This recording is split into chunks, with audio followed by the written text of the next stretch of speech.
We would be taking them over for 1 year to give transit time to be able to address this gap that we had identified in transportation. Schools in Manitoba welcome back students Wednesday. It's the first day for many divisions in the city without charter buses, as the past spring Winnipeg Transit canceled school charters when it revamped its bus routes. A Winnipeg school division has managed to lessen impact on its families and says it's hopeful it can still work with the city. We learned that there would be no special charters for the 25-26 school year, and that in order to get from Linden Woods to Shasbury Oak Park, it was going to require 3 buses and 2 transfers. Pembina Trails' assistant superintendent, Troy Scott, says it was important for the school division to make sure kids could get to both high schools, but in particular École Secondaire Oak Park High School. That's accessibility to French immersion as well, because that's our designated French immersion school for Charleswood. So it was very important to the board to be able to continue that service so that kids would continue to opt into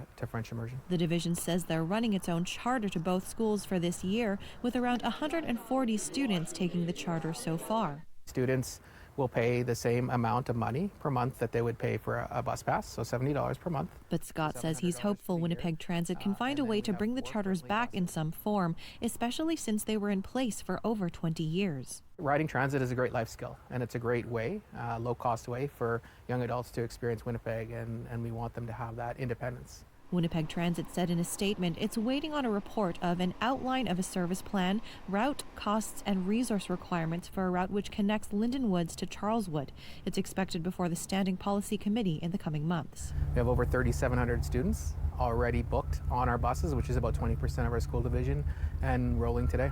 But for Scott, he hopes the next school year will see Winnipeg Transit and the division working together again. In Winnipeg, Joanne Roberts, City News.